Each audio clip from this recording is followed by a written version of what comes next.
네, 기도하시겠습니다.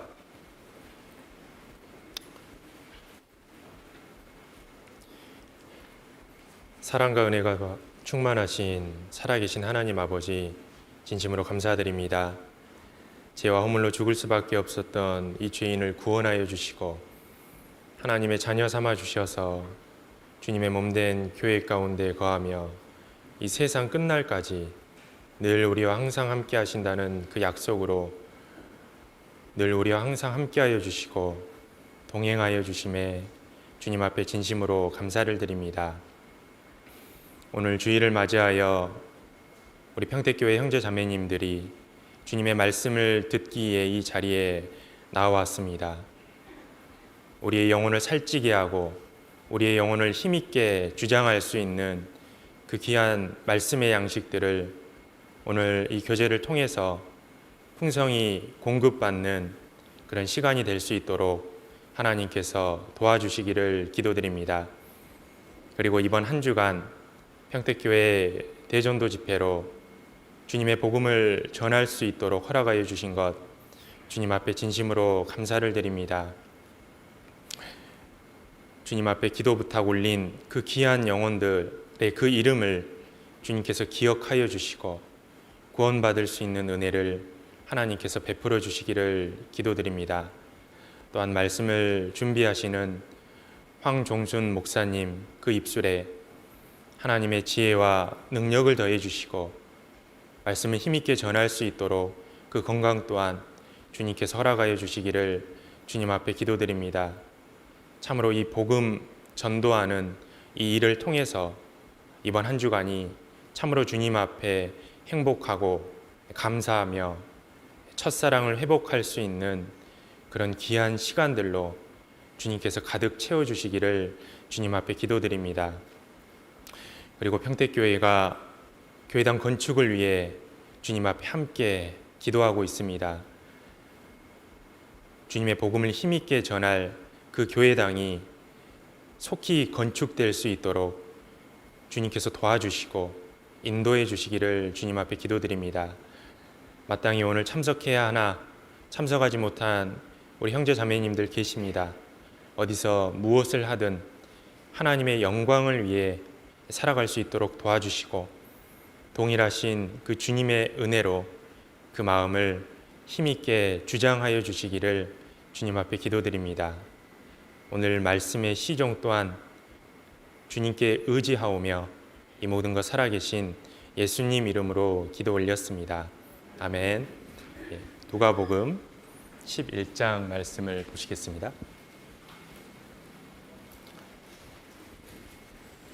신약성경 누가복음 11장입니다.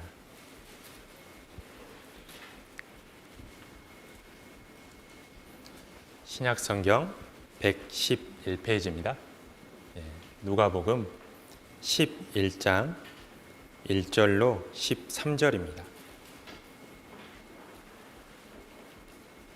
신약성경 111페이지 누가복음 11장 1절로 13절입니다. 긴 본문이지만 천천히 같이 함께 읽도록 하겠습니다. 예수께서 한 곳에서 기도하시고 마치심에 제자 중 하나가 여짜오되 주여, 요한이 자기 제자들에게 가르친 것 같이 우리에게도 가르쳐 주옵소서. 예수께서 이르시되 너희는 기도할 때에 이렇게 하라. 아버지여, 이름이 거룩히 여김을 받으시오며 나라의 임하옵시며 우리에게 날마다 일용할 양식을 주옵시고 우리가 우리에게 죄 지은 모든 사람을 용서하오니 우리 죄도 사하여 주옵시고 우리를 시험에 들게 하지 마옵소서 하라. 또 이르시되 너희 중에 누가 벗이 있는데 밤중에 그에게 가서 말하기를 벗이여 떡 세 덩이를 내게 빌리라. 내 벗이 여행 중에 내게 왔으나 내가 먹을 것이 없노라 하면 저가 안에서 대답하여 이르되 나를 괴롭게 하지 말라. 문이 이미 닫혔고 아이들이 나와 함께 침소에 누웠으니 일어나 내게 줄 수가 없노라 하겠느냐. 내가 너희에게 말하노니 비록 벗됨을 인하여서는 일어나 주지 아니할지라도 그 강청함을 인하여 일어나 그 소용대로 주리라. 내가 또 너희에게 이르노니 구하라 그러면 너희에게 주실 것이요 찾으라 그러면 찾을 것이요 문을 두드리라 그러면 너희에게 열릴 것이니 구하는 이마다 받을 것이요 찾는 이가 찾을 것이요 두드리는 이에게 열릴 것이니라.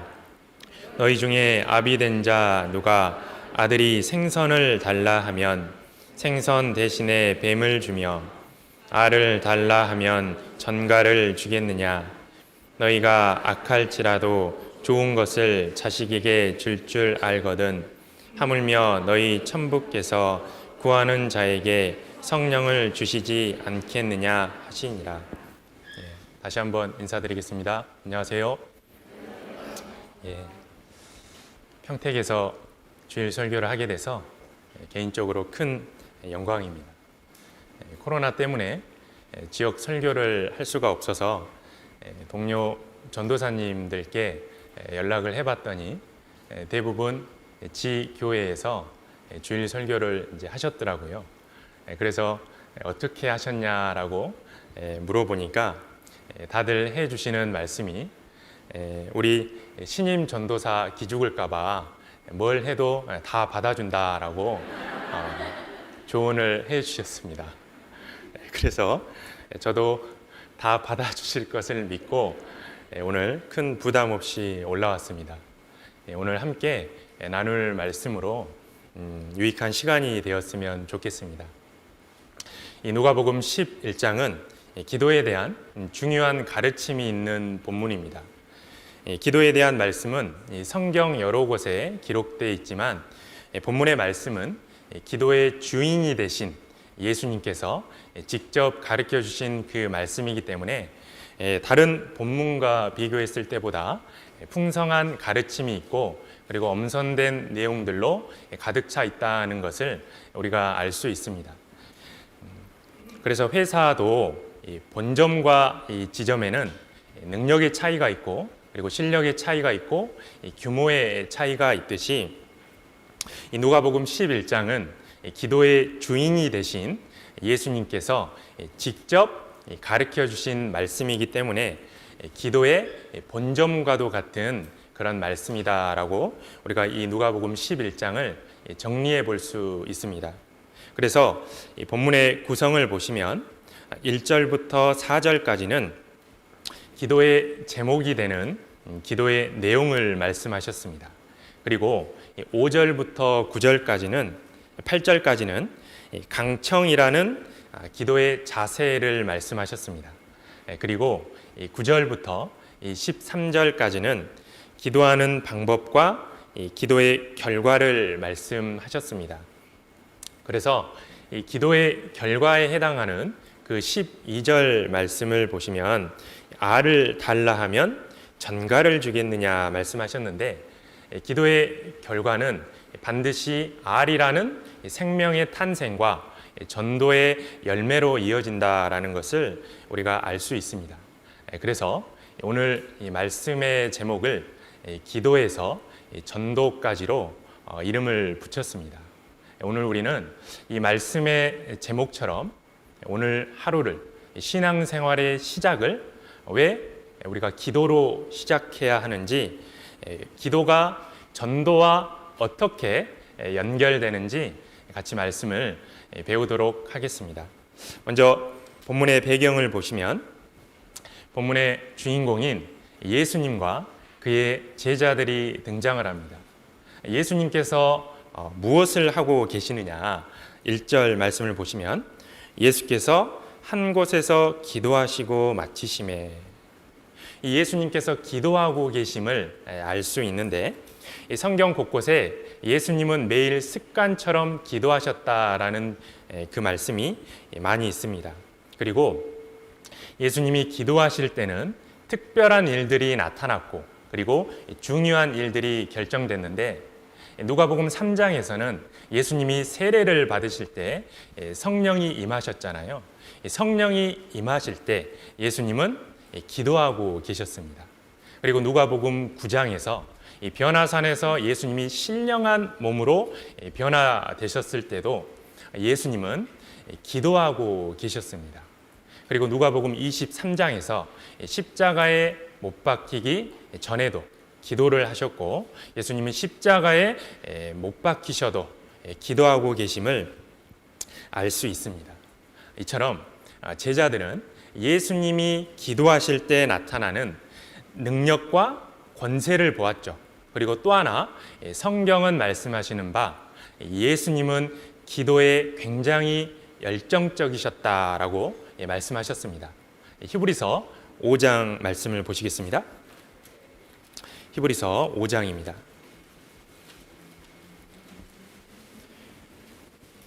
히브리서 5장 7절입니다.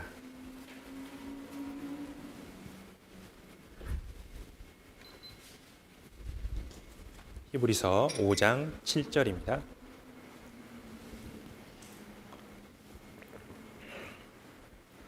같이 읽겠습니다. 그는 육체에 계실 때 자기를 죽음에서 능히 구원하실 이에게 심한 통곡과 눈물로 간구와 소원을 올렸고 그의 경외하심을 인하여 들으심을 얻었느니라. 예수님은 이 땀이 핏방울 되도록 기도하셨는데, 이 기도는 겟세마네에서의 그 기도의 모습을 연상케 하잖아요. 그런데 이 누가복음 6장 말씀을 보시면 예수님이 밤이 맞도록 기도하셨다라는 그 말씀을 통해서 예수님이 평소에도 기도에 상당히 열정적이셨다는 것을 우리가 알 수 있습니다. 그리고 이 7절 말씀에도 눈물로 기도하셨다라고 말씀하셨는데, 예수님은 제자들 앞에서는 많은 눈물을 흘리지 않으셨죠.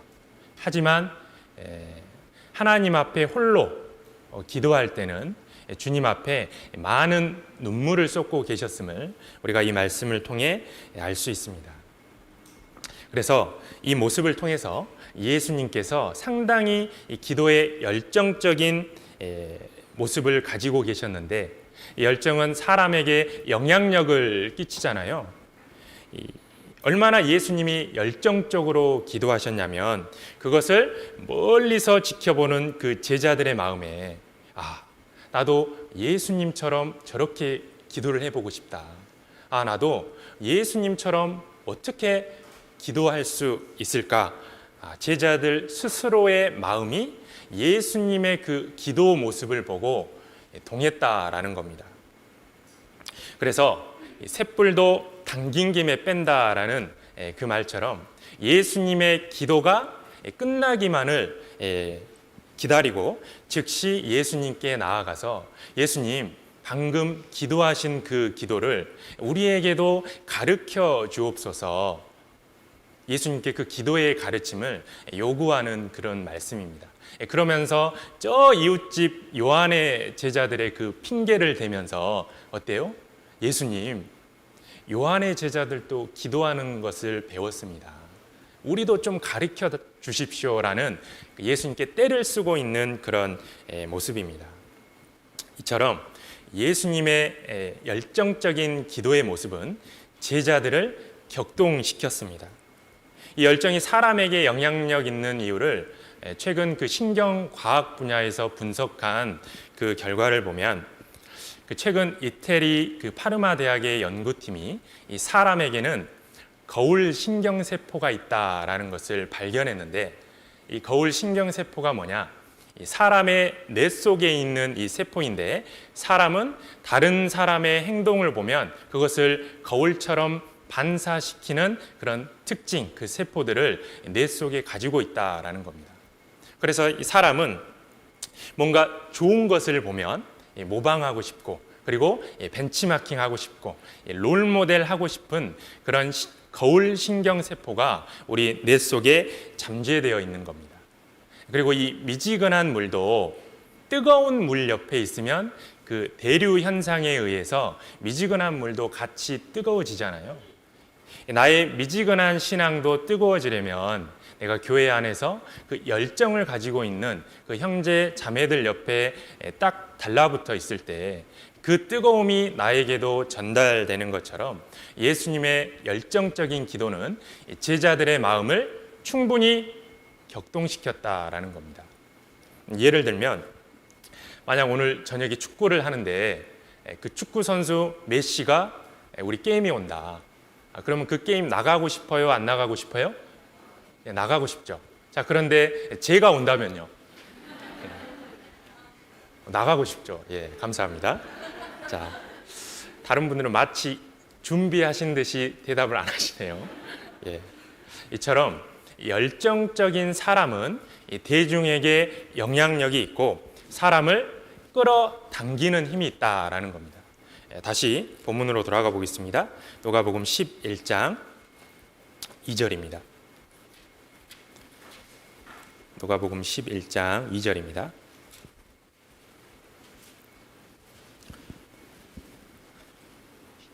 누가복음 11장 2절로 4절입니다. 같이 읽겠습니다. 예수께서 이르시되 너희는 기도할 때 이렇게 하라. 아버지여, 이름이 거룩히 여김을 받으시오며 나라의 임하옵시며 우리에게 날마다 일용할 양식을 주옵시고 우리가 우리에게 죄 지은 모든 사람을 용서하오니 우리 죄도 사하여 주옵시고 우리를 시험에 들게 하지 마옵소서 하라. 본문의 말씀을 읽어보시면 굉장히 익숙한 구절의 말씀들이 나오는데 그게 바로 뭐죠? 마태복음 6장에 나와 있는 주기도문에 대한 그런 내용입니다. 그럼 어떤 분들은 이 누가복음 11장 말씀을 보시고 이 성경 마태복음 6장에 나와 있는 산상수훈과 같은 내용이다라고 생각할 수도 있지만 이 누가복음 이 11장의 사건은 예수님의 후기 사역 중 유대라는 지역에서 발생했던 사건입니다. 자, 그렇다면 이 마태복음 6장에 나와 있는 그 산상수훈, 그 주기도문은 언제 어디서 하신 거냐? 예수님의 전기 사역 중 갈릴리라는 그 지역에서 하신 말씀이다라는 거예요. 그래서 이 마태복음 6장과 이 누가복음 11장은 전혀 다른 사건과 배경임을 우리가 알 수 있습니다. 자, 그런데 이 말씀을 보시면 제자들이 기도를 가르쳐 달라라는 그 제자들의 요구에 예수님이 어떤 기도를 가르쳐 주셨냐? 마태복음 6장의 주기도문을 다시 한번 언급하셨다라는 겁니다. 이 기도를 가르쳐 달라라는 그 요구에 제자들이 예수님이 주기도문을 다시 한번 언급하셨다라는 것은 이 주기도문이 기도의 핵심이고 기초이고 그리고 본질이 되는 기도의 교과서와 같은 그런 말씀임을 우리가 이 모습을 통해 또한 생각할 수 있습니다. 그리고 우리가 하나 눈여겨봐야 될 그 내용은 누가복음 11장의 이 기도는 마태복음 6장에 나와 있는 이 주기도문의 기도와는 100% 일치하지는 않는다라는 거예요. 만약 예수님이 주기도문을 외우라고 주셨다면 마태복음 6장의 주기도문과 누가복음 11장의 기도의 내용이 100% 일치해야 되잖아요. 외우려면. 자, 그런데 이 예수님은 예배의 형식처럼 이 주기도문을 외우라고 주신 게 아니라 2절에 너희는 기도할 때 이렇게 하라. 이 성도들이 마땅히 기도해야 할 그 기도의 제목들을 가르쳐 주신 겁니다. 이렇게 누가복음 11장의 배경을 정리해 보고요. 1절부터 구체적으로 말씀을 배워보겠습니다. 누가복음 11장 1절 같이 읽겠습니다. 예수께서 한 곳에서 기도하시고 마치심에 제자 중 하나가 여짜오되 주여, 요한이 자기 제자들에게 기도를 가르친 것 같이 우리에게도 가르쳐 주옵소서. 이 본문의 첫 시작은 예수께서라는 그 말씀으로 시작합니다. 우리는 이 예수께서라는 이 말씀에 집중할 필요가 있는데 사실 예수님은 기도가 필요 없는 분이시죠. 왜죠? 예수님은 전능자 하나님이십니다. 이 빌립보서 2장 말씀에 예수님은 하나님 본체시다라고 말씀을 하셨고, 요한일서 5장 말씀에도 그는 참 하나님이시다라고 말씀을 하셨습니다. 예수님은 능력이 출중하신 전지전능한 하나님이셨습니다. 그런데 그 예수님께서 무엇이 부족하셔서 기도하셨을까? 확실한 것은 예수님이 능력이 부족해서 능력을 부여받기 위해 기도하지는 않았다라는 겁니다. 이 마태복음 26장에 보시면 이 베드로가 그 대제사장의 무리들이 예수님을 체포하려고 나왔을 때 검을 들고 싸우려고 하잖아요. 그때 이 예수님이 베드로에게 이렇게 말씀하시는데, 내가 아버지께 구하여 지금 12영이나 더 되는 천사들을 보내시게 할 수 없는 줄로 아느냐라고 말씀하셨습니다. 예수님 말 한마디면 언제든지 천군 천사가 내려올 능력이 준비되어 있었다라는 겁니다. 그리고 예수님은 공생의 기간 많은 기적과 이적을 나타내 보이셨습니다. 자, 그렇다면 그 능력 많으신 예수님께서 무엇이 부족해서 무엇 때문에 기도하셨을까? 우리가 그 이유를 성경적으로 잘 정리해 본다면 우리도 기도해야 되는 그 정확한 이유를 알 수 있습니다. 요한복음 6장 말씀을 보시겠습니다. 요한복음 6장입니다. 요한복음 6장 38절입니다.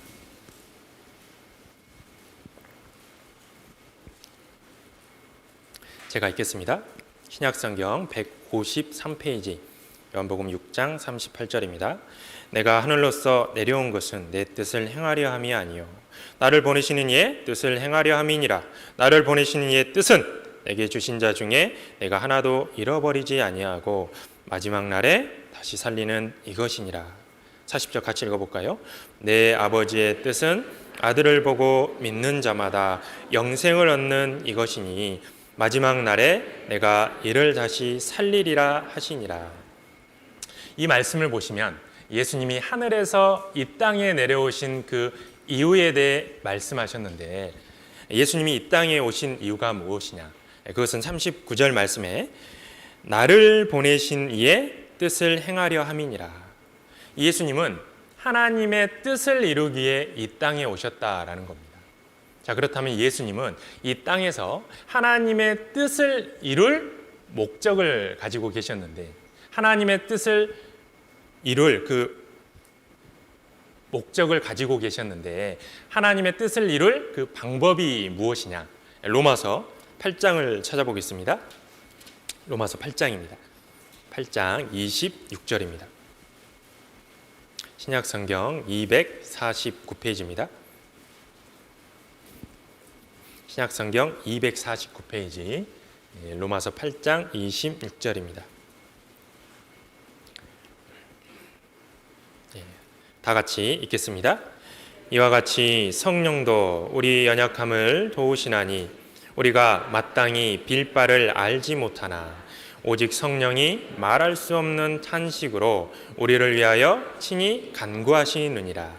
마음을 감찰하시는 이가 성령의 생각을 아시나니 이는 성령이 하나님의 뜻대로 성도를 위하여 간구하심이니라. 26절 말씀에는 성령께서 우리의 연약함을 도와주신다라고 말씀하셨는데, 이 도우신다의 구체적인 의미를 살펴보면 단순히 옆에서 함께 한다는 그 의미보다는 내가 주체가 되어 함께 짐을 떠맡다의 그 의미를 가지고 있습니다. 자, 그렇다면 이 성령께서 우리를 어떻게 도와주시느냐? 26절 끝부분에 말할 수 없는 탄식으로 친히 우리를 위하여 간구하신다라고 말씀하셨죠. 이 성령께서 우리를 위해 기도하신다라는 그 사실을 알 수 있는데, 이 성령께서 어떻게 우리를 위해 기도하시느냐? 27절입니다. 마음을 감찰하시는 이가 성령의 생각을 아시나니 이는 성령이 하나님의 뜻대로 성도를 위하여 간구하심이니라. 이 성령은 기도라는 그 방법을 통해서 하나님의 뜻을 성도의 삶 속에 이루어 가신다라는 겁니다. 하나님의 뜻을 아는 분이 성령이기에 성령은 하나님의 뜻이 무엇인지 우리 삶 속에 깨닫게 하고 그 뜻대로 기도하도록 도와준다라는 거예요. 그래서 이 성령은 기도를 통해 하나님의 뜻을 이루시고, 예수님도 겟세마네 동산에서 기도를 통해 하나님의 뜻에 순종하셨습니다. 자, 그렇다면 그리스도인들도 우리가 하나님의 뜻을 어떻게 이루어 나갈 수 있느냐? 그것은 바로 이 기도를 통해서 우리가 하나님의 뜻을 이루고 하나님의 뜻에 순종할 수 있다는 겁니다. 그런데 번외로 나도 내 뜻이 있고 내 계획이 있고 나도 내 인생을 잘 설계할 수 있고 그런 멋진 계획을 가지고 있는데 왜 내 뜻보다 하나님의 뜻을 더 추구하고 따라야 되고 하나님의 뜻에 순종해야 하는가? 이렇게 질문하는 분들도 계셔요. 로마서 12장 말씀을 보시겠습니다. 로마서 12장입니다. 로마서 12장 2절입니다.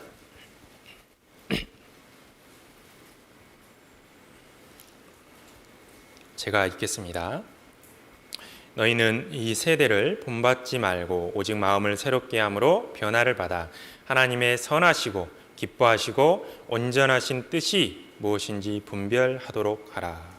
이 말씀을 보시면 하나님의 뜻을 정확하게 정의하셨죠. 하나님의 뜻은 선하시다. 하나님의 뜻은 하나님이 기뻐하신다. 하나님의 뜻은 온전하다라는 겁니다. 이 세상에 수많은 나라들의 계획이 있고 수많은 사람들의 계획이 있지만 하나님이 선하시고 기뻐하시고 온전하게 여기는 그 뜻은 단 하나, 하나님 뜻밖에 없다라는 거예요. 자, 사람이 한두 개는 선한 계획을 세울 수는 있지만 모든 계획이 선할 수는 없잖아요. 사람의 계획이 한두 개는 하나님을 기쁘시게 할 수는 있지만 모든 계획이 하나님을 기쁘시게 할 수는 없습니다. 사람의 계획이 한두 개 온전할 수는 있지만 모든 계획이 온전할 수는 없듯이 하나님은 보다 나은 계획과 더 멋진 미래 그리고 사람의 행복을 이루어줄 수 있는 가장 완벽한 뜻을 가지고 계신 분이시다라는 거예요. 그래서 우리는 기도할 때 예수님의 모습을 통해서 능력이 부족해서 능력을 얻기 위해 기도하는 게 아니구나. 기도는 우리가 먼저 선하시고 기뻐하시고 온전하신 그 하나님의 퍼펙트한 그 뜻을 이루기 위해 내가 기도하는 것이구나라는 것을 우리가 알 수 있습니다. 누가복음 22장 42절을 보시겠습니다. 누가복음 22장 42절입니다.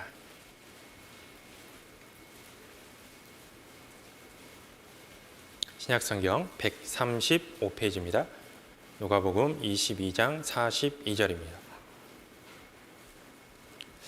제가 읽겠습니다. 가라사대 아버지여 만일 아버지의 뜻이거든 이 잔을 내게서 옮기시옵소서. 그러나 내 원대로 마옵시고 같이 읽어볼까요? 아버지의 원대로 되기를 원하나이다 하시니. 그래서 결국 예수님의 이 기도의 목적, 우리가 기도해야 되는 이유도 이 말씀처럼 나의 원이 아닌 하나님의 원대로 살기 위함인 거죠. 그래서 하나님의 뜻은 선하시고 기뻐하시고 온전하신 뜻이기 때문에 나의 원이 아닌 하나님의 원대로 그 뜻이 이루어지기를 순종하며 우리가 살아야 한다라는 겁니다. 그래서 하나님은 하늘에서 이미 이루어진 그 뜻을 이 땅에서 이룰 그리스도인들을 찾고 계시는데 이 땅에서 이룰 그 그리스도인들 가장 적합한 사람이 누구냐? 바로 하나님의 뜻대로 기도하는 사람이 하늘에 계획되어 있는 그 뜻을 이 땅에 이룰 수 있는 사람이다라고 생각을 할 수 있습니다. 다시 본문 누가복음 11장으로 돌아가 보겠습니다. 누가복음 11장 1절입니다. 신약성경 111페이지 누가복음 11장 1절입니다. 제가 읽겠습니다. 예수께서 한 곳에서 기도하시고, 그 다음 구절은 예수님께서 한 곳에서 기도하셨다라고 하셨는데, 이 한 곳에서 기도하셨다라는 것은 예수님이 자주 기도하러 갔던 그 특정한 장소가 있음을 우리가 이 말씀을 통해 알 수 있습니다. 그리고 누가복음 22장 39절에도 예수님은 공생의 기간 기도하는 습관을 가지고 계셨습니다. 예수님의 그 기도하는 습관을 분석해 보겠습니다. 21장 37절입니다. 누가복음 21장 37절입니다.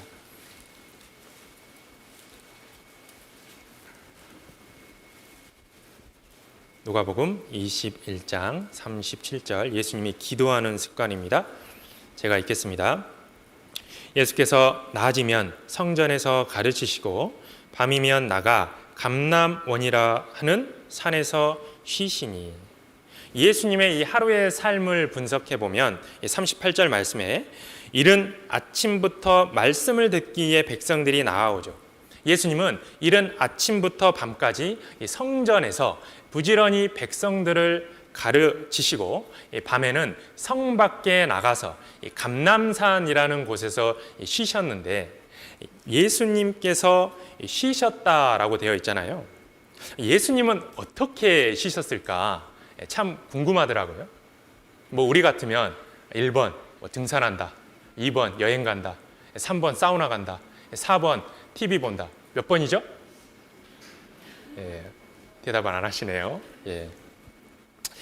그런데 예수님은 어떻게 쉬셨을까? 22장 39절을 보시겠습니다. 누가복음 22장 39절입니다. 제가 읽겠습니다. 예수께서 나가사 습관을 좇아 감람산에 가심에 제자들도 쫓았더니 그곳에 이르러 저희에게 이르시되, 같이 읽겠습니다. 시험에. 예수님은 자주 이 밤마다 감람산에 가셔서 쉬셨는데 어떻게 쉬셨냐? 바로 기도하시며 쉬셨습니다. 우리는 그 때로 기도가 일처럼 느껴질 때가 있잖아요. 그런데 예수님에게 기도는 쉬는 거였습니다. 쉬는 것.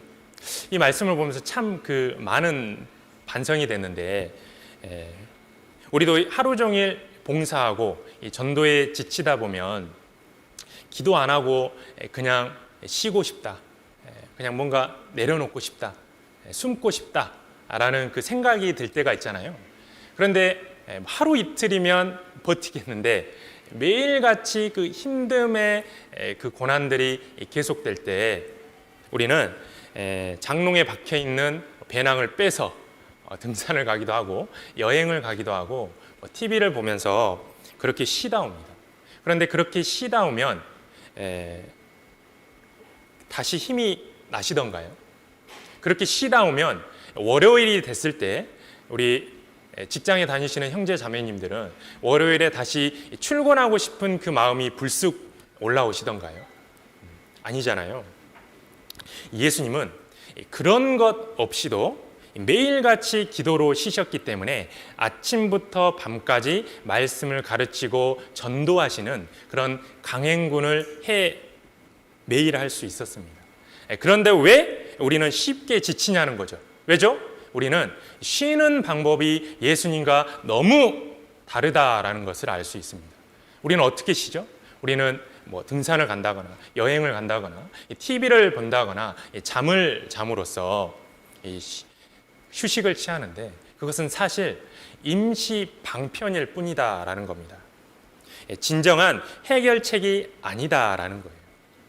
자, 그렇다면 왜 기도하는 것이 쉬는 걸까? 바로 기도할 때 이 세상에 속하지 않는 힘을 공급받기 때문입니다. 22장 43절입니다. 22장 43절 같이 읽겠습니다. 사자가 하늘로부터 예수께 나타나 힘을 돕더라. 바로 그리스도인들이 하나님의 뜻을 이루기 위해 기도할 때 하나님도 하늘의 천사들을 보내주셔서 하나님의 뜻을 이룰 수 있는, 하나님의 뜻에 순종할 수 있는 그 순종의 힘을 더해 주신다라고 약속하셨어요. 그래서 기도할 때 우리의 힘이 충전되는 겁니다. 방전된 내 영혼에 진정한 휴식이 된다라고 생각을 해요. 이 시편 131편 말씀을 보시면 너무나도 유명한 찬양이 있죠. 여호와여 나의 마음이 교만치 아니하고 내 눈이 높지 아니하오며 내가 큰 일과 미치지 못할 기이한 큰 일을 힘쓰지 아니하나이다. 내가 시일로 내 심령으로 고요하게 하기를 젖된 아이가 그 어미 품에 있음같이 하였나이다. 이스라엘아 너는 지금부터 영원까지 여호와를 바랄지어다. 내가 내 심령으로 고요하게 하기를 젖된 아이가 그 어미 품에 있음같이 하였나이다라는 그 시편 131편 말씀처럼 어떻게 내 영혼이 고요하고 평온케 될 수 있을까? 빌립보서 4장 말씀을 보시겠습니다. 빌립보서 4장입니다. 4장 6절 말씀을 보시겠습니다. 빌립보서 4장 6절입니다.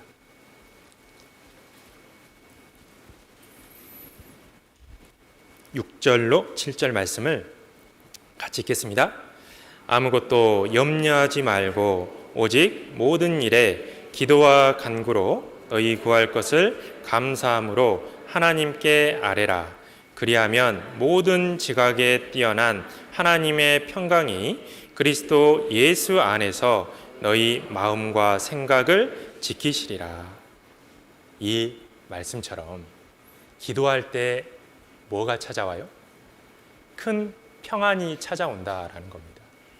내 영혼을 고요하게 하고 평온케 하는 그 큰 평안, 모든 지각에 뛰어난 하나님의 평강이 기도할 때 찾아오기 때문에 우리는 기도할 때 바른 정신을 가지게 됩니다.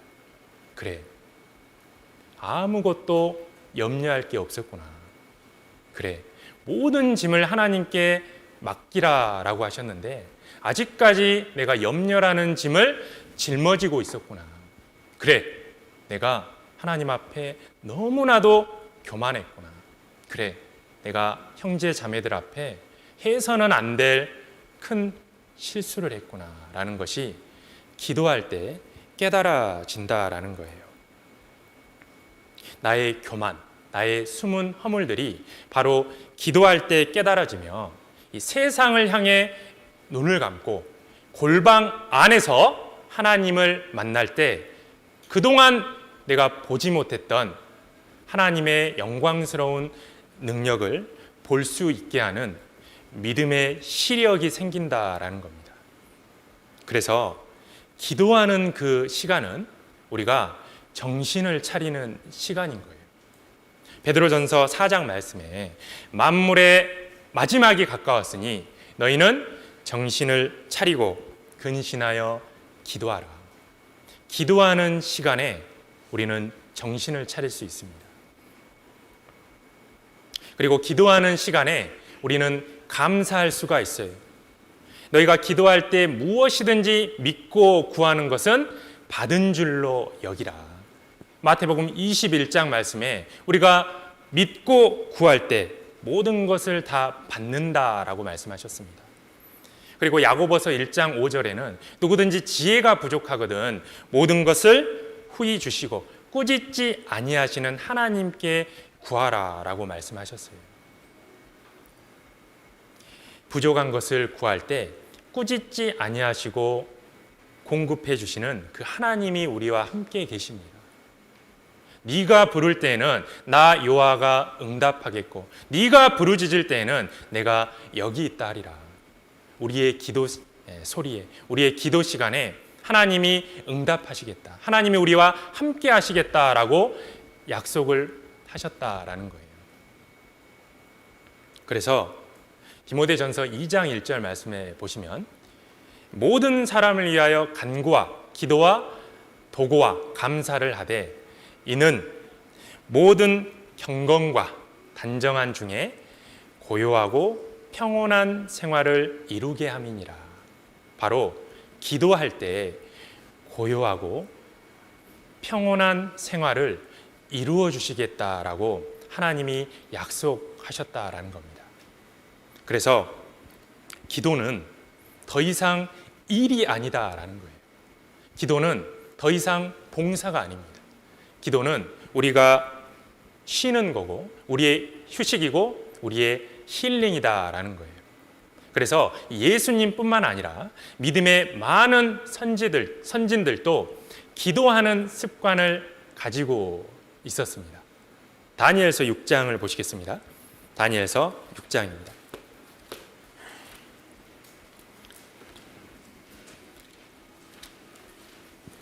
다니엘서 6장입니다. 구약성경 1244페이지입니다.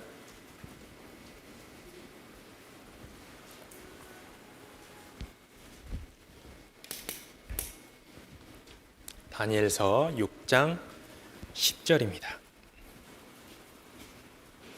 구약성경 1244페이지입니다. 네, 같이 읽겠습니다. 다니엘이 이 조서에 어인이 찍힌 것을 알고도 자기 집에 돌아가서는 그 방에 예루살렘으로 향하여 열린 창에서 전에 행하던 대로 하루 3번씩 무릎을 꿇고 기도하며 그 하나님께 감사하였더라. 이 다니엘의 기도 습관을 깊이 체험하려면 먼저 이 본문의 배경을 공부하셔야 되는데요. 그냥 이 말씀을 읽고 다니엘이 하루에 3번씩 기도했는갑다. 그냥 그렇게 스쳐가면 이 말씀의 깊이를 느끼지 못합니다. 여기서 등장하는 이 다니엘은 더 이상 10대 소년의 다니엘이 아니에요. 여기서 등장하는 다니엘은 은장입니다. 은장. 그러니까 이 성경에 몇 등장하지 않는 은장의 인물 중에 한 명이다라는 거예요. 그래서 오늘 참석하신 은장의 어르신들 이 말씀을 잘 들으셔야 됩니다. 은장에 관한 말씀이다라는 거예요. 자, 그런데 이 다니엘 6장이 어떤 사건이냐? 5장 30절 말씀을 보시면 이 갈대아 왕 벨사살이 31절에 메대 사람 다리오 왕에 의해 나라를 잃고 이제 정권이 바벨론에서 메대 바사로 페르시아로 옮겨간 겁니다. 그래서 이 다리오가 이제 페르시아의 왕이 되어 나라의 총리를 세우는데 놀랍게도 자기의 그 충성스러운 이 수족들을 총리로 세우는 게 아니라 유대의 포로였던 적국의 벼슬을 했던 그 다니엘을 놀랍게도 나라의 총리로 세운다라는 거예요. 그 왕의 신하들의 눈에는 이 다니엘이 어때요? 유다의 포로였고 적국의 벼슬을 하고 있는 그 사람이었는데 죽여도 시원찮을 판이잖아요. 죽여도 시원찮을 판에 이 다리오 왕이 나라의 총리로 세운 겁니다. 자, 그러니까 이 다리오 왕의 눈에 이 다니엘, 이 왕의 신하들 눈에 이 다니엘이 이뻐 보였을까요? 꼴배기 싫은 거예요. 꼴배기 싫은 거예요. 너무나도 미워 보인 겁니다. 그래서 어떻게든 이 다니엘을 이 총리 자리에서 끌어내려 보려고 뒷조사를 했는데 털어도 아무것도 먼지 하나 안 나오는 거예요. 4절입니다. 이에 총리들과 방백들이 국사에 대하여 다니엘을 고소할 틈을 얻고자 하였으나 능히, 같이 읽어볼까요? 아무 틈 아무 허물을 얻지 못하였으니 이는 그가 충성되어 아무 그릇함도 없고 아무 허물도 없음이었더라. 그래서 이제 작정을 하고 이 신하들이 신앙적인 것으로 공격을 해야겠다 생각을 한 겁니다. 그래서 7절 말씀을 보시면 딱 30일 동안 왕 외에 어느 신에게나 사람에게 기도하는 모습이 발각되면 사자굴에 넣는 법을 왕을 이제 잘 꼬셔서 그 법을 세우게 된 거예요. 여러분 같으면 이 상황에 실제 내가 들어와 있다라면 여러분들은 어떻게 하시겠습니까? 평생도 아니고 딱 30일 딱 30일 타협하자는 겁니다. 저 같으면 그 30일만큼은 기도를 하는데 뭔가 꼼수를 부렸을 것 같아요. 꼼수. 어떻게 꼼수를 부리느냐. 뭐 아무 곳에 안 보이는 곳에 가서 기도를 한다든지 방문을 잠그고 아무도 볼 수 없게 기도하면 되잖아요. 그렇게 꼼수를 부릴 수 있는데 다니엘은 어떻게 했냐. 10절입니다. 이 10절에 자기 집에 돌아가서는 이 다니엘은 꼭 어디서 기도를 했어요? 자기 집에서 기도를 했다라는 거예요. 우리가 생각해 볼 것은 그는 분명 나라의 총리였죠. 나라의 총리였기 때문에 자기만의 개인적인 공간이 있었을 거고 자기의 사무실도 있었을 겁니다. 그런데 그곳에서 기도하지 않고 이 다니엘은 꼭 자기 집에 돌아가서 기도를 했다라는 거예요. 그리고 두 번째는 그는 꼭 예루살렘을 향해서만 기도했습니다. 그리고 세 번째는 그는 꼭 그것도 다 티가 나게 창문을 열어놓고 기도하고 있었어요. 이 세 가지 방식이 뭐냐? 이 10절 말씀해 보면 전에 행하던 대로라는 겁니다. 이 다니엘이 전부터 행해온 그 기도의 습관들이 있는데 이 세 가지의 특징이 바로 다니엘이 전부터 행해온 그 기도의 습관이다라는 거예요. 그렇다면 언제부터 이 다니엘이 이 기도의 습관을 가지고 있었을까? 9장 말씀을 보시겠습니다. 9장 1절입니다. 9장 1절입니다. 제가 읽겠습니다. 메대 족속 아하수에로의 아들 다리오가 갈대아 나라 왕으로 세움을 잇던 원년 곧 그 통치 원년에 나 다니엘이 서책으로 말미암아 여호와의 말씀이 선지자 예레미야에게 임하여 보하신 그 연수를 깨달았나니 곧 예루살렘의 황무함이 70년 만에 마치리라 하신 것이니라. 이 2절 말씀을 보시면 통치 원년이라고 말씀하셨는데 이 페르시아의 다리오가 왕이 된 그 원년을 의미하고 있습니다. 자, 그러니까 이 다니엘서 9장의 사건이 다니엘서 6장의 사건보다 시점이 앞서고 있다라는 것을 우리가 알 수 있죠. 그리고 이 바벨론에서 페르시아로 나라의 정권이 바뀌었을 때 이 다니엘이 2절 말씀처럼 예레미야 성경을 읽다가 70년이 되면 이스라엘의 포로 생활이 끝나게 될 것을 깨달았다라는 겁니다. 그래서 70년이 되면 우리의 이 지긋지긋한 포로 생활이 끝이 난다라는 것을 깨달은 거예요. 자, 그래서 계산을 했겠죠. 계산을 해보니까 지금 몇 년이 되었느냐. 이 다니엘이 1차 포로 때 바벨론으로 끌려가잖아요. 계산을 해보니까 지금 이 다니엘 9장이 포로된 지 68년이라는 그 수치가 나옵니다. 그래서 성경의 약속대로 2년 뒤면 하나님의 약속대로 우리 민족이 다시 예루살렘으로 돌아갈 수 있다라는 그 사실을 깨달은 거예요. 와, 끝이 있구나. 영원히 포로로, 영원한 노예로 사는 게 아니구나. 하나님이 예레미야 성경에 70년이라는 기간을 주셨구나. 그런데 지금 몇 년 남았어요? 2년 남은 겁니다. 2년. 이 사실을 깨달았을 때 너무 기뻤을 거 아니에요. 2년만 버티자. 2년만 버티면 이제 우리의 고국, 우리의 집, 우리의 나라인 예루살렘으로 갈 수가 있다. 그래서 그때부터 무엇을 하냐? 3절입니다. 3절부터 쭉 보시면 자기 백성들, 자기 조상들, 자기 아버지의 죄를 하나님 앞에 자복하고 간절히 기도하는 모습이 나와요. 이 모습을 보면 다니엘은 자기 목숨보다 자기 민족의 구원이 더 중요했다라는 겁니다. 다니엘은 자기 목숨이 죽어도 기도하는 끈을 놓치지 않았다라는 겁니다. 자, 우리도 다음 주부터 이번 주부터 내일부터 대전도 집회가 있습니다. 여러분들에게 있어서 이 대전도 집회는 어떤 의미를 가지고 있습니까?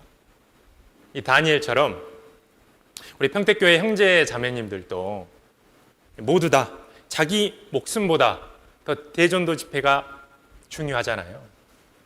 회사에서 30일 퇴근 통제 걸어도 다 이기고, 다니엘처럼 이기고 다 나오실 거잖아요. 저도 이 직장 생활을 했기 때문에 저녁에 이 전도를 하는 것이 얼마나 어려운지 잘 이제 알고 있는데, 저도 이제 직장 생활을 돌아보면 저는 공학을 전공했기 때문에 전도인이 되기 전에 저는 OLED 그 터치 센서의 그 제조 현장을 관리하는 그 일을 했습니다. 쉽게 설명하면 연구원들이 100번 시도해서 한 번 만들어 놓은 그 개발품이 돈이 되고 미래의 시장을 바꿔놓을 수 있고 뭔가 미래의 먹거리가 된다라고 하면 이것을 이제 우리가 투자하자, 만들어 보자 그래요.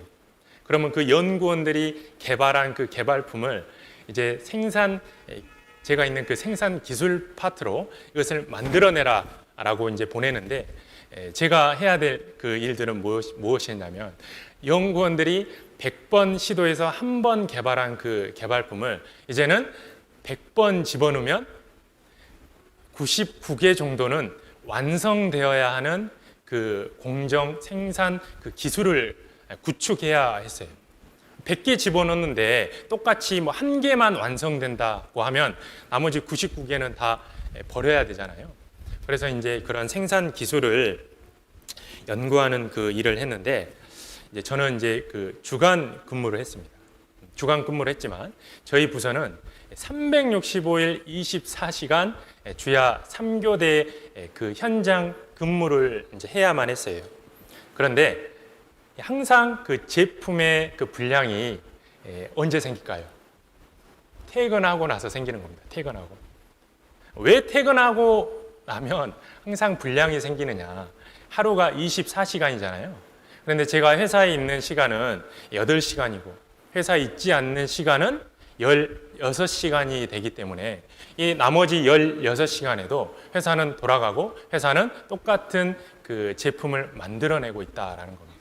자, 그렇다면 제가 있는 8시간과 제가 없는 이 16시간 중에 어떤 때 분량이 더 많이 나타날까요? 제가 없을 때 더 나타나겠죠. 더 많이 나겠죠.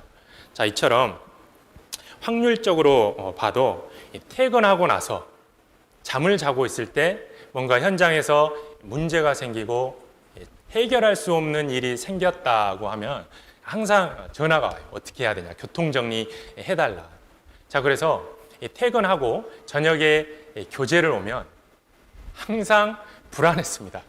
뭐가 불안했을까요? 전화 올까 봐. 전화 오면 전화 받고 전화로 해결하지 못한 일들은 가서 또 교통정리를 해줘야만 했거든요. 그래서 퇴근하고 저녁에 교회에서 교제하고 있으면 뭔가 핸드폰은 이제 주머니에 넣어놓잖아요. 뭔가 움직인 것 같아요. 움직이는 거. 직업병입니다. 뭔가 움직이는 것 같아요.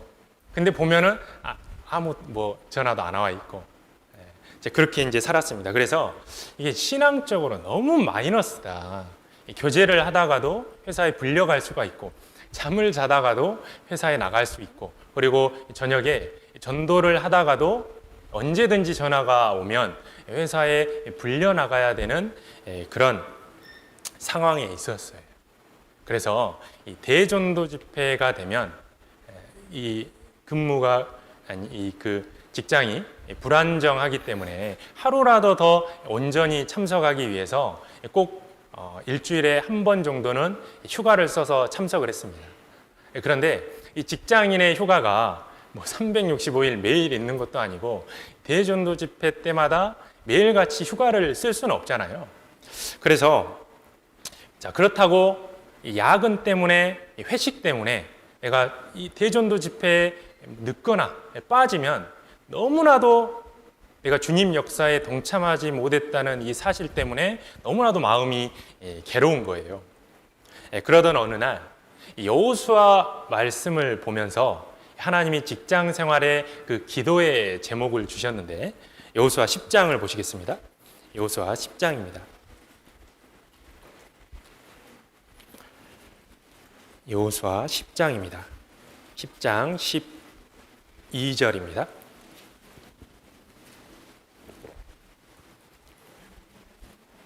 여호수아 10장 12절입니다.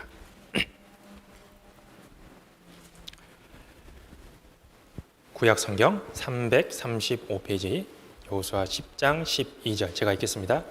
여호와께서 아모리 사람을 이스라엘 자손에게 붙이시던 날에 여호수아가 여호와께 고하되 이스라엘 목전에서 가로되 태양아 너는 기브온 위에 머무르라. 달아 너도 야알론 골짜기에 그리할지어다 하매 태양이 머물고 달이 그치기를 백성이 그 대적에게 원수를 갚도록 하였느니라. 야살의 책에 기록되기를 태양이 중천에 머물러서 거의 종일토록 속히 내려가지 아니하였다 하지 아니하였느냐. 여호와께서 사람의 목소리를 들으신 이 같은 날은 전에도 없었고 후에도 없었나니 이는 여호와께서 이스라엘을 위하여 싸우셨음이니라. 이 본문의 말씀을 보시면 이 4절에 기브온 족속이 이제 이스라엘과 화친한데 분노한 그 아모리 족속이 이제 기브온 족속을 응징해야겠다 하고 이 군대 이 동맹군을 연합해서 이제 기브온에 쳐들어가는 그 장면입니다. 그래서 이 기브온 족속이 이 여호수아에게 나와서 6절 말씀에 우리 좀 도와달라라는 구원의 요청을 하고 있어요. 그래서 이 여호수아가 군대를 정비해서 이 아모리 족속과의 그 전쟁을 시작하는데 하나님의 기적과 이적으로 승리를 눈앞에 두고 있는 그 상황에 이른 겁니다. 자, 그런데 이 여호수아가 시계를 보니까, 하늘을 보니까 태양이 중천에 머물러 있는 거예요. 중천에 떠 있는 겁니다. 13절 말씀처럼.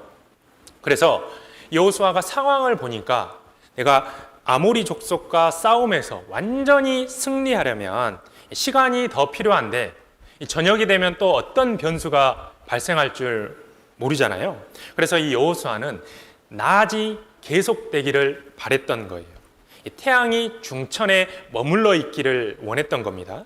그래서 그가 무슨 기도를 드리냐? 바로 12절에 태양아 너는 기브온 위에 머무르라. 달아 너도 아얄론 골짜기에 그리할지어다.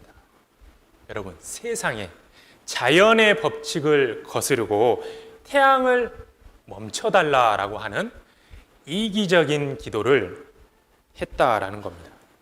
그런데 여호수아는 무엇 때문에 이러한 사람의 생각으로는 요구할 수 없는 그 기도를 했던 걸까? 13절입니다. 13절 말씀해 보시면 원수를 갚고 싶었던 거예요. 원수를 진멸하고 싶었던 겁니다. 제가 이 말씀 보면서 참 부끄러웠던 게 뭐냐면, 저도 여호수아처럼 신앙생활을 잘 하고 싶은 마음이 있었지만 여호수아와 같이 기적을 바라는 기도는 하지 않았다라는 거예요. 환경에 순응하며 그것이 옳은 걸로만, 그렇게 살아야 하는 것으로만 여겼다라는 겁니다.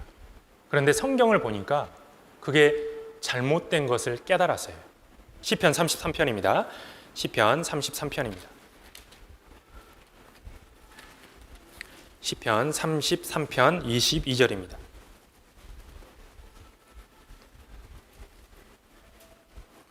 시편 33편 22절입니다. 구약성경 824페이지입니다. 시편 33편 22절 같이 읽겠습니다. 여호와여, 우리가 주께 바라는 대로 주의 인자하심을 우리에게 베푸소서. 이 말씀을 보시면 하나님이 우리에게 얼만큼 주셔요? 내가 바라는 만큼, 내가 원하는 만큼, 내가 바라는 만큼 주신다라는 겁니다. 시편 81편도 보시겠습니다. 시편 81편입니다.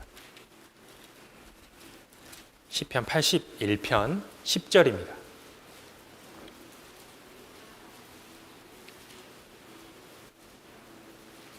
시편 81편 10절입니다. 같이 읽겠습니다. 나는 너를 애굽 땅에서 인도하여 낸 여호와 내 하나님이니 내 입을 넓게 열라 내가 채우리라 하였으나. 이 말씀을 보시면 하나님이 우리에게 얼만큼 채워주십니까? 내 입을 벌린 만큼 채워주신다라는 거예요. 열왕기하 4장 말씀도 보시겠습니다. 열왕기하 4장입니다. 구약성경 565페이지 열왕기하 4장입니다.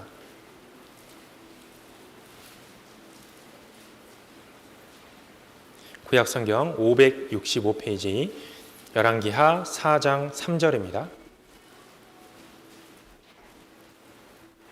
제가 읽겠습니다. 가로되 너는 밖에 나가서 모든 이웃에게 그릇을 빌라.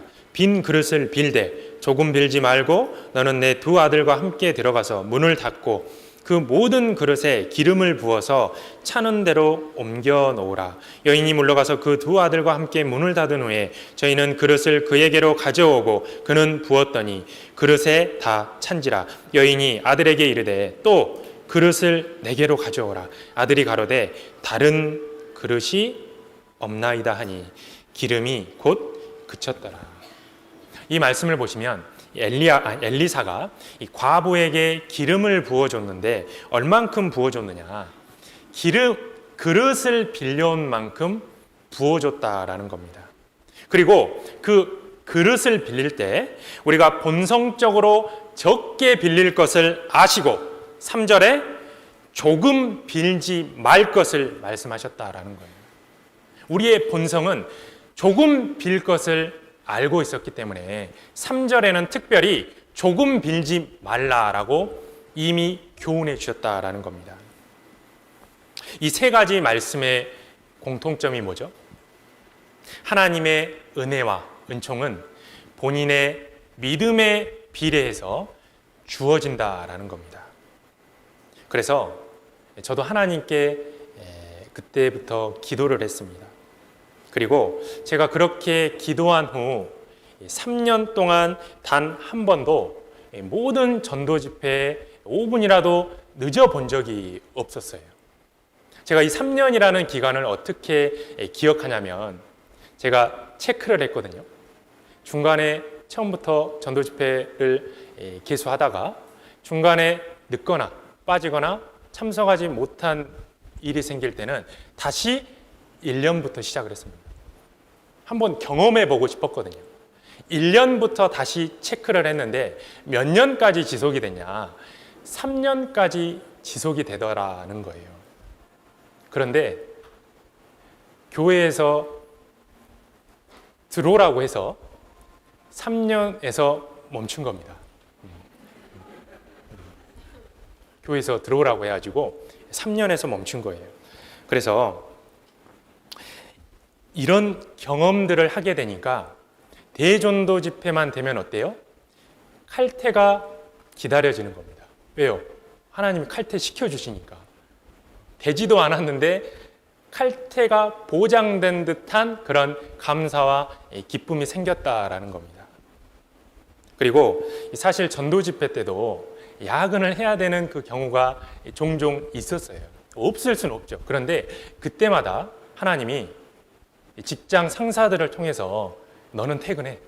네가 하지 말고 네가 해. 네가. 다른 사람들을 콕 집어서 네가 해. 네가 남아.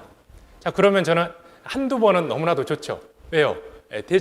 대전도 집회 올 수 있으니까 너무 감사가 되고 은혜가 됩니다. 근데 한두 번은 기쁜데 그 다음에 무슨 생각이 드냐? 다음에도 이런 기회가 올까? 다음에도 이런 은혜를 받을 수 있을까? 내심 걱정을 할 수밖에 없어요. 왜요? 다음 야근은 누구 차례예요? 제 차례입니다. 한 번 넘어갔기 때문에 다음 야근은 제가 남아서 처리해야 될 상황인 거예요. 그런데 야근을 해야 될 그 상황이 될 때마다 희한하게도 하나님은 어떤 방법을 끄집어내서라도 전도 집회에 참여할 수 있는 기회를 주셨다라는 거예요. 그래서 그것이 저에게는 여호수아가 태양을 중천에 머물게 했던, 회사의 안정을 가지고 오게 했던, 고요하고 평온한 생활을 이루게 했던 그런 기도의 능력이었습니다. 그런데 그 3년이라는 시간에 사실 뭐 현장에만 일이 있었던 건 아니겠죠. 이제 제가 전에 다니던 회사가 그 안중과 그 포승의 그 유흥업소들을 다 먹여 살렸다는 말이 있을 정도로 회식이 정말 많았습니다. 그래서 이 대전도 집회 때도 많은 회식이 있었는데, 그런데 대전도 집회 기간에 잡히는 회식은 단 한 번도 안 갔어요. 사실 그 직장 생활을 하다 보면 술을 안 마시는 것보다 더 괘씸한 게 뭐냐? 회식에 안 간 거거든요. 술을 안 마신 건 이해해 줄 수 있어요. 그런데 회식에 안 갔다라는 것은 나랑 같이 일하기 싫다. 그런 느낌으로 전달되기 때문에 회식에 안 가면 사실 직장 생활에서 왕따를 당한다거나 불합리한 그런 요구를 받을 수도 있습니다. 그런데 대집회만 되면 회식에 안 가도 된다라는 그런 용기가 생긴다라는 거예요. 이 뭔가 그 눈이 뒤집혀진 것처럼 내가 받게 될 그 비난, 앞으로 받게 될 그 고난이 무섭지가 않는 거예요. 왜 그랬을까? 마치 이런 것과 같습니다. 집에 가족이 응급실에 실려갔어요. 우리 그 가족이 응급실에 실려갔습니다. 여러분, 그날 저녁에 회식 갑니까? 안 갑니까? 안 가죠. 우리 가족에 초상이 났어요. 우리 가족에 누가 죽었습니다. 그날 저녁에 여러분 야근합니까? 안 합니까? 안 한다라는 거예요. 우리에게 있어서 대전도 집회는 응급실입니다. 대전도 집회는 실제 사람을 살려야 되는 그런 전쟁터와 같다라는 거예요. 우리 가족이 죽게 생겼는데 야근을 한다? 우리 가족이 응급실에 실려갔는데 회식을 간다? 뭔가 앞뒤가 안 맞잖아요. 이처럼 무엇을 더 중요하게 생각하느냐에 따라서 선택이 달라진다라고 말씀하셨어요. 마태복음 6장에도 네 마음이 있는 곳에 네 보물이 있느니라 라고 말씀하셨듯이 보물이 있는 곳에 마음이 가게 되어 있습니다. 대전도 집회는 천하보다 귀한 영혼을 얻는 일입니다. 이 잠언 24장의 말씀처럼 사망으로 끌려가는 자를 건져주는 그 일을 해야 하는 너무나도 중요한 일이다라는 겁니다. 유다서 1장에는 어떤 자를 불에서라도 끌어내어 구원하라. 불 속에 들어가야 될 그 전쟁터와 같은 상황이 우리의 대전도 집회라는 겁니다. 그리고 전도 집회는 이 마태복음 10장에 기록된 대로 우리가 선지자의 상을 받을 수 있는 기회입니다.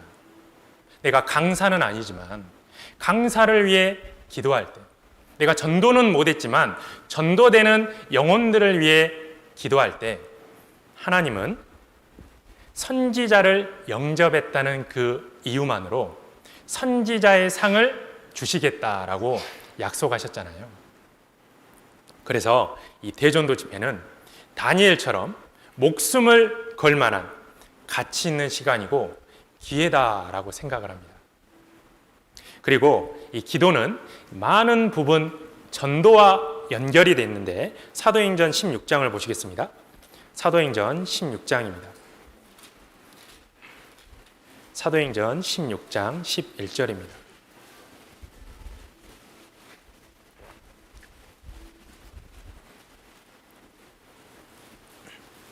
신약성경 215페이지 사도행전 16장 11절입니다.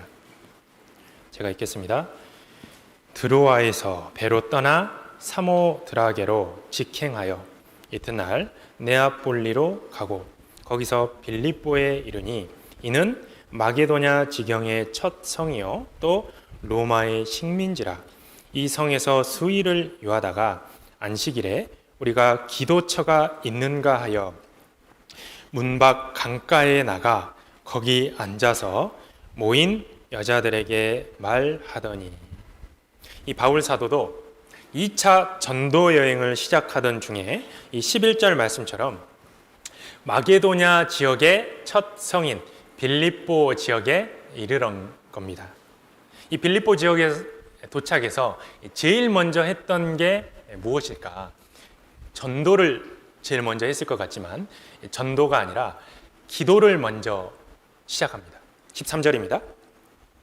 우리가 기도처가 있는가 하여 먼저 기도처를 찾았죠. 16절입니다. 우리가 기도하는 곳에 가다가. 이 바울 사도도 전도하기 전에 먼저 기도처를 찾았고 그 기도처에서 수시로 기도했다라는 것을 우리가 이 말씀을 통해 알 수 있습니다. 자, 그런데 이 기도처에서 누굴 만나게 되냐면 14절입니다. 두아디라 성의 자주장사인 루디아라는 그 사람을 만나서 복음을 전하고 구원받게 됐다라는 거예요. 그리고 계속 복음을 전하다가 감옥에까지 갇히게 되는데 그 감옥에서 무슨 일이 생기느냐? 25절입니다. 같이 읽겠습니다. 밤중쯤 되어 바울과 실라가 기도하고 하나님을 찬미하며 죄수들이 듣더라. 저는 이 말씀 보면서 너무나도 큰 교훈을 받았는데 이 말씀을 보시면 누구의 귀가 열린 거죠? 누구의 귀가 열렸습니까? 죄수들의 귀가 열렸다라는 거예요. 여러분, 죄수들이 들었다라는 겁니다. 여러분 생각해 보세요. 이 세상에서 사람들의 말을 가장 안 듣는 사람이 누구죠? 죄수입니다. 죄수. 그렇게 죄 짓지 말라고 부모부터 집안 사촌 막내까지 너 그렇게 살다가는 너 인생 잘못된다. 너 절대 그렇게 살아서는 안 된다. 어렸을 때부터 끊임없이 부모의 교육과 주변 사람들의 권유의 말을 듣잖아요. 그런데 들어요, 안 들어요? 안 듣습니다. 안 듣는 거에 익숙한 사람이 바로 죄수다라는 거예요. 그토록 권유하고 강건했지만 끝까지 안 들어서 감옥에 간 거잖아요. 그 죄수들은 귀를 닫는데 익숙합니다. 이 죄수들은 귀를 안 듣는 게 더 익숙해요. 그런데 그 제수들이 도대체 왜 귀를 열고 들었냐라는 겁니다. 바로 무엇이 제수들의 마음을, 그리고 무엇이 제수들의 귀를 열게 했을까? 바로 바울과 실라의 기도와 찬미 소리입니다. 찬미 소리. 제수와 같은 우리 아버지, 제수와 같은 우리 남편, 제수와 같은 우리 직장 동료, 그 제수와 같은 마음을 가지고 있는 우리 부모님, 우리 남편, 우리 아내, 우리 직장 동료의 귀를 열게 하는 것이 무엇이냐? 바로 기도라는 것입니다. 그래서 이 바울 사도는 2차 전도 여행 때 기도로 전도의 문을 열었죠. 그래서 전도라는 귀한 열매를 얻었습니다. 기도에서 전도까지의 두 번째 사례가 되는 창세기 25장 말씀을 한번 보시겠습니다.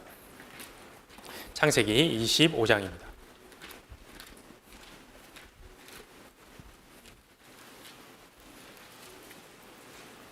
창세기 25장 21절입니다. 제가 읽겠습니다. 이삭이 그 아내가 잉태하지 못함으로 그를 위하여 여호와께 간구하매 여호와께서 그 간구를 들으셨으므로 그 아내 리브가가 잉태하였더니. 이 이삭과 리브가의 삶을 통해 또 한 번 기도에 대한 교훈을 우리가 받을 수 있는데, 리브가가 에서와 야곱을 얻게 되는 이 과정을 보시면 기도와 전도의 비결을 배울 수 있습니다. 이삭은 잘 아시는 것처럼 아브라함의 아들이잖아요. 이 아브라함이 창세기 12장에 땅과 민족과 복의 근원이 되는 그 약속을 부여받았습니다. 그리고 약속의 자녀로 이삭도 태어났죠. 그리고 이 이삭이 결혼을 하기 위해서 성령의 그림자가 되는 아브라함의 늙은 종인 엘리에셀을 하나님의 인도하심 가운데 리브가라는 그 아내를 이삭의 아내로 맞이하게 됩니다. 그리고 이 이삭도 아브라함의 그 약속대로 민족을 이루려면 이제 자기의 아내로 맞이한 그 리브가가 순풍순풍 자녀를 낳아줘야 되잖아요. 자, 그런데 이 말씀의 상황은 20년이 지나도록 자녀에 대한 소식이 깜깜무소식인 거예요. 깜깜무소식. 이 20년 동안 약속의 자녀라고 인정받았던 이삭의 마음이 어땠을까요? 분명 하나님이 내가 약속의 자녀다라고 말씀을 하셨는데 성령의 그림자 되는 하나님의 인도하심으로 아내까지 얻었는데 20년 동안 자녀가 없는 겁니다. 이삭의 심정이 어땠을까요? 1, 2년은 뭐 참고 버틸 수 있을 것 같아요. 그런데 5년이 지났습니다. 15년이 지났습니다. 20년이 지났어요. 먼저 이 20년이라는 시간이 어떻게 나왔는지 성경을 보시겠습니다. 20절입니다. 제가 읽겠습니다. 이삭은 40세에 리브가를 취하여 아내를 삼았다. 40세에 결혼을 했죠. 그리고 26절입니다. 후에 나온 아우는 손으로 에서의 발꿈치를 잡았으므로 그 이름을 야곱이라 하였으며 리브가가 그들을 낳을 때에 이삭이 60세이었더라. 그러니까 계산을 해보면 이 리브가가 에서와 야곱이라는 자녀를 얻는데 몇 년의 시간이 걸렸던 거예요? 20년의 시간이 걸렸던 겁니다. 그 20년이라는 시간은 리브가에게 너무나도 고통스러운 시간이 될 수도 있어요. 남들은 자녀를 잘 낳는데 나는 자녀를 낳지 못하는 그 부끄러움의 시간이 되었을 겁니다. 그래서 많은 부분 신앙적으로 하나님을 의지했겠죠. 자, 그런데 20년이 지나도 응답이 없었다라는 거예요. 그럼 도대체 무엇 때문에 하나님은 이 리브가에게 20년 동안 자녀를 주지 않았을까? 거기에 대한 답이 21절에 있는데 같이 읽겠습니다. 이삭이 그 아내가 잉태하지 못함으로 그를 위하여 여호와께 간구하매 여호와께서 그 간구를 들으셨으므로 그 아내 리브가가 잉태하였더니, 하나님은 바로 이삭의 기도를 기다리고 계셨어요. 에서와 야곱이라는 마지막 퍼즐을 완성하기 위해 하나님은 이삭의 기도가 나오기를, 이삭의 기도를 이끄셨던 겁니다. 저는 이 말씀 보면서 정말 박수가 절로 나왔거든요. 아, 맞다. 누군가가 구원받는 데는 전도하는 사람의 기도도 필요하지만 누구의 기도도 필요하다라는 거예요. 이삭의 기도도 필요하다라는 겁니다. 구역 식구들의 기도가 반드시 필요하다라는 거예요. 이 21절 말씀해 보시면 리브가의 기도에 대한 언급이 없어요. 그렇다면 리브가가 20년 동안 기도도 안 했을까요? 설마 믿음의 여인이? 아니겠죠. 그렇다면 하나님은 이 20년 동안 누구의 기도를 기다리신 거예요? 이삭의 기도를 기다리고 계셨습니다. 바로 리브가의 태의 열매를, 믿음의 자녀를 낳게 하는 데까지 본인의 기도도 중요하지만 그것을 옆에서 돕는 동역자들의 기도가 반드시 있어야 할 것을 이 말씀을 통해 교훈하신다라는 거예요. 바로 서로를 위한 기도, 두 사람의 합심 기도가 전도의 열매다라는 것을 하나님이 우리에게 교훈하신 겁니다. 마태복음 18장을 보시겠습니다. 마태복음 18장입니다.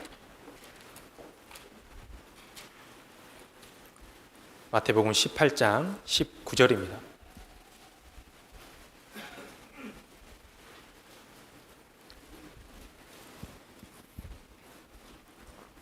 제가 읽겠습니다.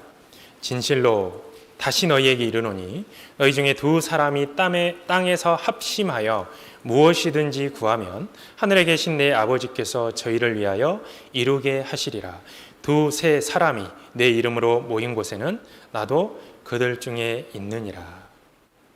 이번에도 이 대전도 집회에 많은 기도 부탁의 영혼들이 올라와 있습니다. 이 대전도 집회에 전도라는 열매를 얻기 위해서 반드시 우리 형제 자매님들의 합심 기도가 필요하다라는 거예요.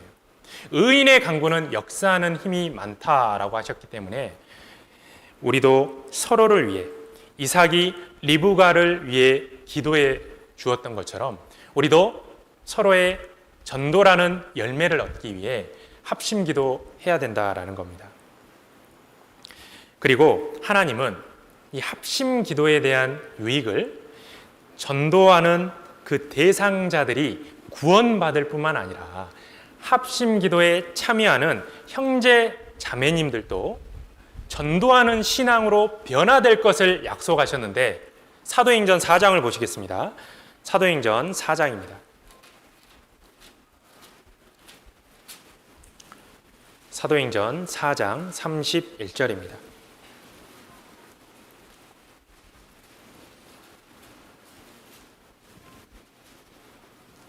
신약성경 194페이지 사도행전 4장 31절입니다. 제가 읽겠습니다. 빌기를 다음에 모인 곳이 진동하더니 무리가 다 성령이 충만하여 담대히 하나님의 말씀을 전하니라. 이 사건의 배경을 보시면 17절과 18절에 이 사내들인 공회에서 더 이상 전도하지 말라라고 사도들을 위협하고 경계하는 모습입니다. 그래서 구원받은 무리들이 모여서 합심 기도를 드리는데 그 기도의 내용이 29절부터예요. 그리고 그들이 합심 기도가 끝날 때 어떤 기도의 결과가 나타나냐? 31절에 빌기를 다음에 모인 곳이 진동하더니, 합심 기도가 끝날 때 땅이 흔들리는 물리적인 진동이 있었습니다. 그들이 놀랬겠죠. 그들이 기적이라며 좋아했을 겁니다. 그런데 저는 그 다음 구절에서 놀랐어요.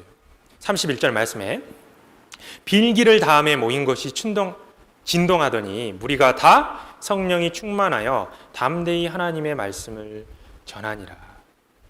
합심 기도의 유익이 뭐냐? 합심 기도를 하면 할수록 합심 기도에 참여했던 형제 자매들이 다 성령의 충만을 받게 된다라는 겁니다. 나는 기도해주러 그 기도 모임에 참여했는데 기도 모임에 참여한 나를 하나님이 성령이 충만하게 변화시켜 주시겠다라는 것을 약속하셨다라는 거예요. 얼만큼요? 다. 기도 모임에 참석했던 그 모든 사람을 하나님은 다 성령 충만하게 전도하는 사람들로 변화시켜 주셨다라는 겁니다. 그래서 합심 기도의 힘이 뭐냐? 전도되는 영혼을 위해서도 필요하지만 내가 정말 힘있게 복음을 위해 전도하는 생활을 살아가려면 내가 합심 기도에 참여되고 있을 때 하나님이 나를 성령 충만함으로 변화시켜 주신다라는 것을 약속하셨다라는 거예요. 그래서 이 합심 기도는 한마디로 꼭 먹고 알 먹고 좋은 겁니다. 좋은 거. 그래서 자주자주 하셔야 돼요. 구역에서도 합심 기도 하시고 해별에서도 합심 기도 하시고 또 교회에서도 합심 기도 시간을 정해서 하잖아요. 정말 이 합심 기도에 적극적으로 더 참여를 해야 됩니다. 다시 본문 누가복음 11장으로 돌아가 보겠습니다. 누가복음 11장입니다.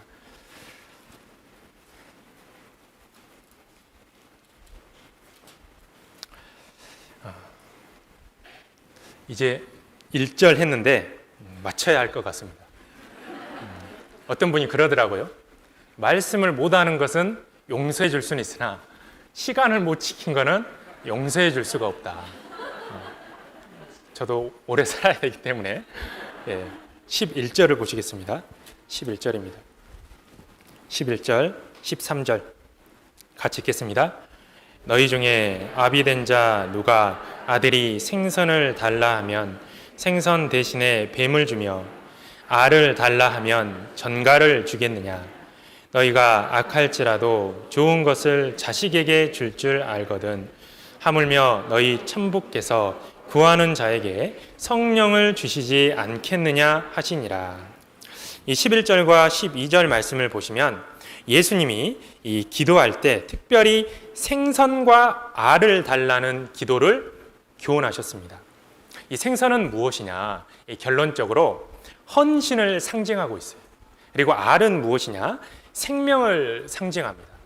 누가복음 24장에 보면 베드로가 구운 생선 한 토막을 예수께 드리매라는 그 말씀이 있듯이 이 생선은 주님을 위해 일할 수 있는 헌신의 기회를 의미하거든요. 이처럼 이 대전도 집회 때 우리가 기도해야 할 그 기도의 제목이 뭐냐? 생선을 달라라고 기도해야 된다라는 거예요. 하나님, 이 대집회에 전도에 참여할 수 있는, 봉사에 참여할 수 있는, 대집회에 참여할 수 있는 그런 헌신의 기회를 달라라고, 내게 생선을 달라라고, 전도할 수 있는 영혼을 달라라고 기도해야 한다라는 겁니다. 그리고 알은 생명을 의미하잖아요. 이 대전도 집회에 많은 영혼들이 참석해서 하나님의 말씀을 들을 겁니다. 알을 달라라고 하는 것은 집회에 참석한 그 영혼들의 구원을 위해서 우리가 마땅히 알을 달라라고 생명의 탄생을 위해 구원의 역사를 위해 기도해야 할 것을 가르쳐 주셨어요. 그래서 하나님은 이 기도할 때 기도의 결과로 사람에게 가장 좋은 것을 주실 줄 아는 분이다. 사람에게 가장 좋은 것을 주시는데 그게 무엇이냐? 바로 성령을 주시겠다라고 13절에 약속을 하셨습니다. 그래서 기도에서 전도의 과정까지 하나님께서 완성해 가신다라고 오늘 말씀을 정리할 수 있습니다. 기도하시겠습니다. 사랑과 은혜가 풍성하신 거룩하신 하나님 아버지, 진심으로 감사합니다. 이번 한 주간 주님의 복음을 전할 수 있는 대전도 집회를 우리 가운데 허락하여 주셨습니다. 이 세상은 코로나19로 너무나도 어지럽고 복잡한 위험한 상황 가운데 있습니다. 하나님께서 이 온역으로부터 우리를 지켜주시고 아무 문제 없이 복음에 방해 없이 이번 한 주간 주님의 이 복음이 이 지역에 힘있게 전해질 수 있도록 하나님께서 도와주시고 전도에 참여하고 또한 봉사에 참여하는 그 모든 손길 위에 성령의 능력을 기름 붓듯 부어주시기를 주님 앞에 기도드립니다. 이 모든 것 살아계신 우리 주 예수님 이름으로 기도 올렸습니다. 아멘.